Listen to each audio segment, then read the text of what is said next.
Welcome to the Art of Likability, ranked one of the top podcasts in the world. In this podcast, you'll discover how to leverage likability to build stronger relationships, lead more efficiently, close more sales, and keep customers happy while increasing success in your professional and personal life. Let's jump in with your host, Arel Moody. What's going on, Likability family? Arel Moody here, your host of the Art of Likability podcast, where we break down strategies to help you go from zero to hero. Or if you already a hero, we help you go from hero to superhero. If you're already a superhero, could you come hang out with me? I want to know, tell me about your superpowers. Why are you keeping them to yourself? How come I don't know about your superpowers? How come you're not leaping from tall buildings in a single bound and helping people solve Rubik's Cubes and stuff? Ask yourself that question, Mr. or Mrs. Today, we're going to talk about a very important topic. I think this is I can't stress the significant importance of this mindset strategy for your success and your likability. I've been talking to some people working on this really exciting project right now. And what's fascinating is I noticed something about the way people respond when they're called to action. They start saying, what if this doesn't go right? What if everything goes bad? Or they'll say things like, what if I give up my freedom? What if doing this, what if succeeding at this actually makes me fail? What if succeeding at this actually makes me unhappy? What if all of this is for the bad? What if no one likes me? What if what I'm saying, I fail miserably, and because it's the age of the internet, people will remember it forever, and I'll always be remembered for this horrible thing? What happens is we start predicting the future that hasn't even been created yet, but we choose it to be a negative. I encourage you to think about your feelings differently, and I think this is going to give you a sense of freedom and joy that you deserve more than anything else. See, what's fascinating is that negative feelings, doubt, depression, sadness, feeling constrained or constricted or squeezed or anything that makes you feel not good. It's a heavy emotional feeling. Literally, it feels heavy, it sits like a weight on your chest, it's in the pit of your stomach. It weighs on you. So because of that, it feels more real, right? Now, great thoughts like a future that's positive, exciting, people saying yes, you impacting people, you helping, you doing things at a high level, you losing the weight, you achieving the business goal, you dating the person, marrying the person you love. Those feelings are light feelings. Happy feelings and positive feelings are light feelings. They literally almost feel like air. It's almost like a glow that's around you. A lot of times when people are happy, what do they say? They say you're glowing, you're radiating, you're shining. That's kind of the language we use because that's how it feels. So imagine a bubble around you is that feeling of happiness. So if you can imagine a mist in the air and you walk into the mist is surrounding you, actual physical, water droplet mist is what I'm talking about, right? The mist is literally surrounding you, but it's almost, it's transient. It's hard to grasp. It's floating all over the place. So what happens is when you have happy feelings, they can easily float away because that's the nature of the feeling. It can float away. It's not there. It's not as tangible and real as despair, because despair doesn't float around you. It weighs you down. It sinks in you. Everyone kind of feels negative emotions a little bit differently. I feel a lot of it in my stomach, really right behind my belly button. That's where I feel it physically in my body. Some people might feel it in sweaty palms or shaky knees or a tight, dry throat, right? We feel it differently in our body. But for me, my worst feelings are heavy, physically heavy. So they feel more real. But the real and the light feelings, the heavy feelings and the light feelings, neither of them are real. They're not. We just decide how real they are. you got to keep in mind, and I got to say this for legal reasons, right? I'm not a psychologist. I haven't studied deep, dark recesses of the brain. But here's what I know. This is my personal opinion. And it's lots of studies will back this, that like you can't cut someone open and pull out an emotion. And it's just not there. Now there's chemical reactions that cause different feelings, but I find the human experience to be fascinating. Great example, okay? I've been tired before, exhausted, actually, I'm about to fall asleep, out of my control, right? And then out of nowhere, I get this whole boost of energy, right? Like the second wind. Now it could be adrenaline rushing through me, but I don't know where it comes from. But you get this boost of energy and you're like, where did that come from? Or I can be happy, really happy about something. And then one thought makes me go, oh snap, I forgot to do something. And then dread hits me. But then I can go, it'll work itself out. And then I go happy again. Right? That's possible. That's in all of us. And I just look, and I have full respect for everybody's journey. Everyone has a different journey. This is my journey that I'm sharing with you, and I hope that it resonates with you. I just truly believe in the power of the human mind. I believe in our ability to work through challenges. Will it be easy? Of course not. Am I saying that what you're going through isn't real? Oh, I'm not saying what you're going through isn't real. What I'm saying is the emotions we put on them are not real. They're just made up. You feel sad and you think sad is real. And you say, no, but I feel it. I feel it in my heart. I feel it in my stomach. It's real. But it's literally something you created because someone else in the exact same experience as you might feel happy. So if you have two people with the exact same experiences and one feels sad and one feels happy, which of those feelings are real? They're made up by the person. I'll tell you an interesting story. I was meeting with somebody who had a a blotch, their skin had a different coloration to it, right? I was meeting this person for lunch and I guess it was a new occurrence. Didn't even notice it. I did not, and I'm not even joking, I did not notice it at all, right? And the person, so I'm looking at the person because when I speak to people, I like to look at them. I like to give them full attention. And that person decided in their head that I wasn't paying attention to them. All I was doing was looking at the blotch, the color blotch on their face. And they're like, oh, they're looking at this light mark on my face. They're judging me. Aurel's judging me, I don't care about them. I'm making fun. All of that was created in that person's head. And this happened, weeks ago. And the person told me about it, saying I kind of felt this, that you were judging me. I was like, yo, literally not even on the table. I didn't even, it wasn't even something that I thought about. I didn't even notice it. I don't even know what you're actually talking about.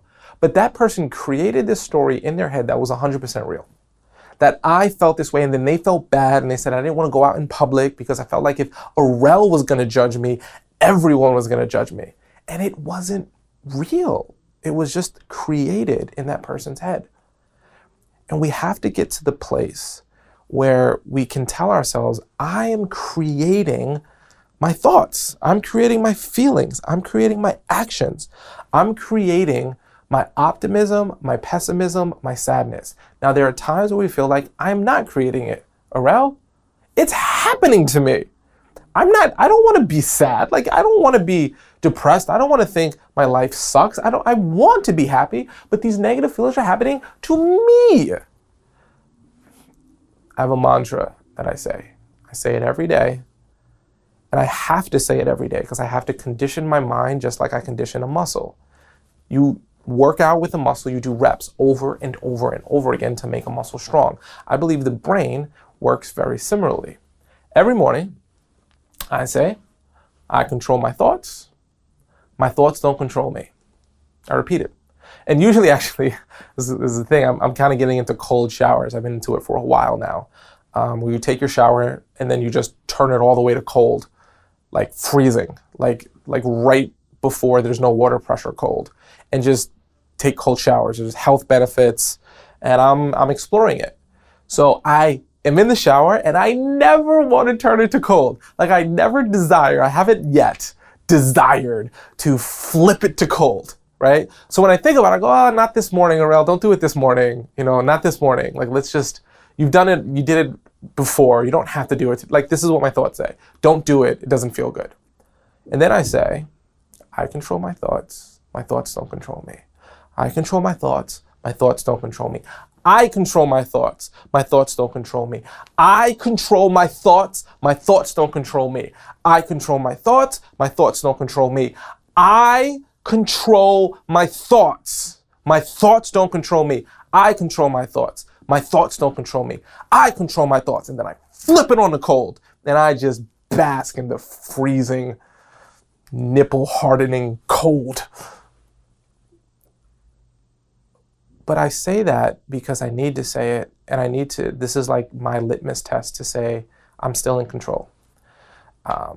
There are times when, so for those of you who don't know, I love sugar.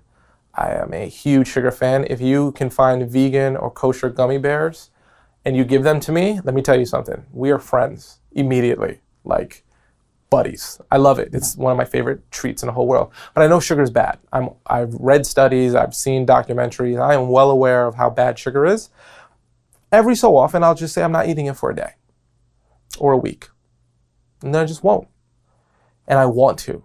Trust me, I won't. Trust me, I want to. But I have to say, I control my thoughts. My thoughts don't control me. Right? I drink alcohol. I don't get drunk, but look, I'll drink a glass of wine. Like I enjoy a nice Cabernet Sauvignon, okay? A nice red wine. I enjoy it.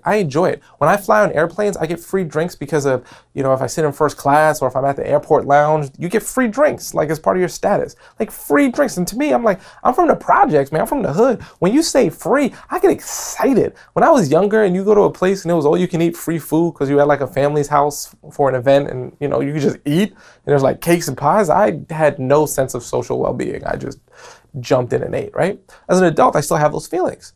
So when I'm on an airplane and they say, hey, would you like, something to drink? I know I can get alcohol for free. And I take it. But there are occasions when I say I'm not drinking on this flight. Just not. I know that I can, and I know that I want to, but I control my thoughts. My thoughts don't control me. So the urge to get it, I control it. You control your thoughts. Your thoughts don't control you. Gotta get this. This changes your life. This changes your feelings. You control your thoughts. As soon as you say, no, Aurel, it's different for me, you lose. You lose. You lose. You don't have to believe me. Just do it. I control my thoughts. My thoughts don't control me. You control your thoughts. Your thoughts don't control you. They may feel out of control. The only reason why they may feel out of control is maybe, just maybe, that strength of them being out of control is stronger than your strength of controlling them.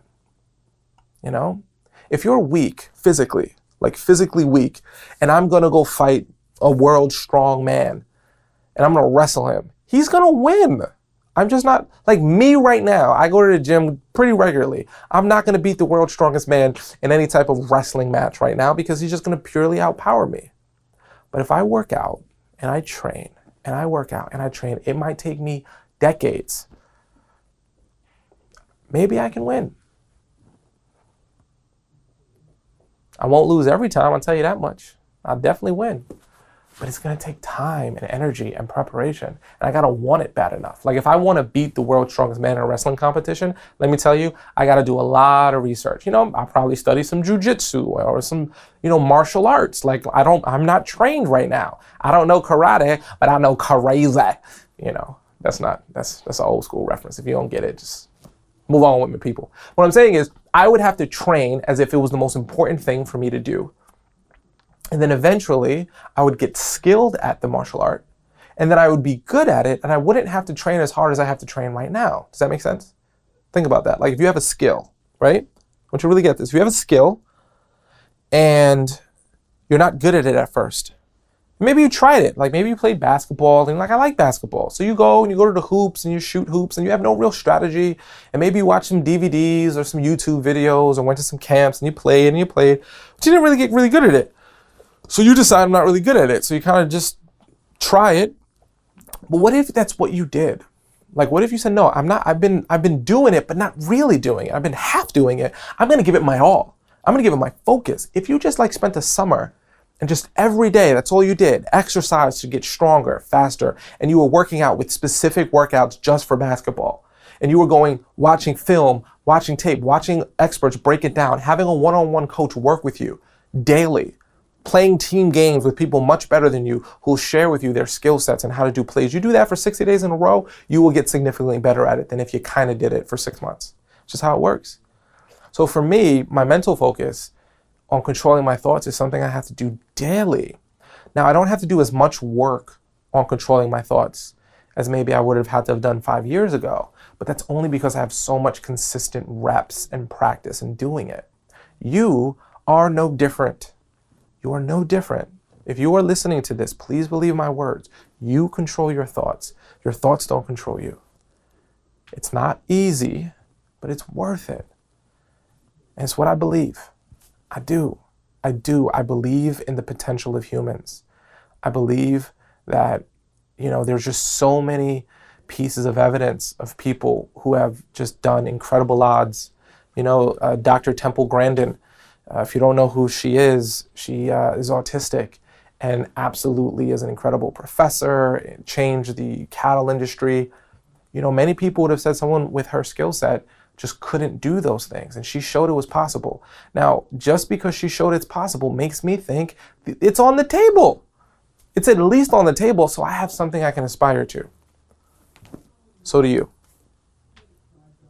So do you. But you have to control your thoughts. You can't let your thoughts control you.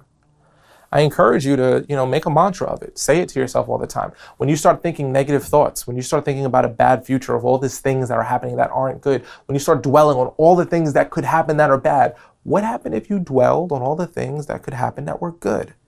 As my friend Dwayne Spire says. What if you dwelled on all the things that could be good? That's you controlling your thoughts.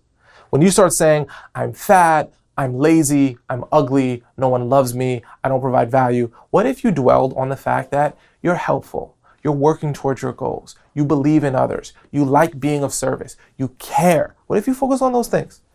And then you started saying, I know I'm good looking. Then you say, oh, but I know I'm not. What if you are?